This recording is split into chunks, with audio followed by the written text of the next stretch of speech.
பேர் ஆசீர்வாதம். எனக்கு வயது 63.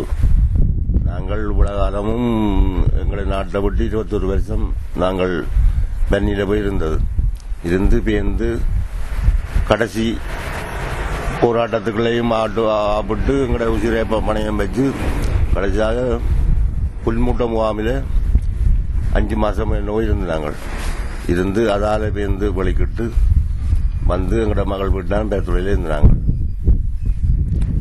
அதுக்கு பிறகு இந்த மீள குடியேற்றம் ஏற்ற போறோம், மீள குடியேற்றம் விட போறோம் கொண்டு எங்களை கொண்டு வந்து கூட்டம் வச்சு பேருந்து இங்கே கொண்டு வந்து வேறத்தொண்டில் விட்ட காலம் பிடிச்சி எங்களுக்கு அதுக்கு மேல் பாஸ் தான் தருவோம் தொழிற்சேரத்துக்கு பாஸ் எடுக்கணும் கொண்டு நீவில பாசம் எடுத்துனாங்க. எங்களுக்கு கிராமத்து மக்கள் எல்லாம் பாசம் எடுத்து பேருந்து சொல்லிச்சினோம். சேந்தாங்குளத்தில் இருந்தால் தொழிற்சேரம். அப்போ நாங்கள் சொன்னோம் எங்களுக்கு ஒரு பாதுகாப்பும் இல்லை, அங்கே வச்சு தொழிற்சேரது எங்களுக்கு கஷ்டம்.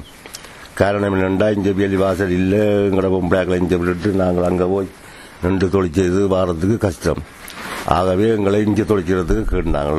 கேட்க அவையில் அப்படியே அனுமதி தரமாட்டோம். பேருந்து கொஞ்ச நாளைக்கு பிறகு பார்த்துட்டு நான் போய் எந்த நேரத்தை கொண்டு வந்து இங்கே வச்சு தொழிச்சு 2 நாளும் முன்னே தான் கூடு வச்சது. பேருந்து நேவி வந்து மறைச்சு தொழில் செய்யக்கூடாது அந்த மறைச்சு நாங்கள் சிற்பத்தை எடுத்து போட்டு எங்களோட சங்ககாரர் ஒரு 8-10 பேர் போய் அவையோட கதைச்சு பிரச்சனைப்பட்டு பேருந்து தாங்கள் பெரிய கோமாண்டருக்கு அறிவித்து அனுமதி எடுத்து ஆரம்பிண்டு பேருந்து கிழமையாக எங்களை தொழிலுக்கு விட இல்லை.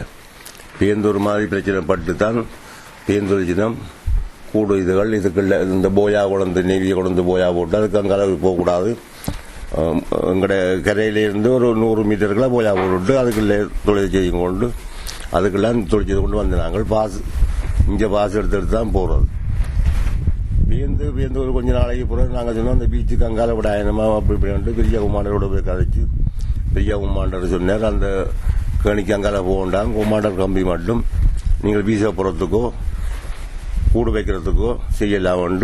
இப்போ ஒரு மாதத்துக்குள்ளதான் செய்து கொண்டு வந்தாங்க. அதையும் இப்போ தற்காலிகமாக மறைச்சி போடணும். அதோட நாங்கள் இப்போ இப்போ இஞ்சால பகுதியெல்லாம் செய்கிறோம். சரியான கஷ்டம் எங்களோட மீனவர் மக்கள் எல்லாருக்கும் கஷ்டமான முறையெல்லாம் இப்போ வாழ்ந்து கொண்டு இருக்கோம். இவ்வளோ தான் எங்களால் இருக்கக்கூடிய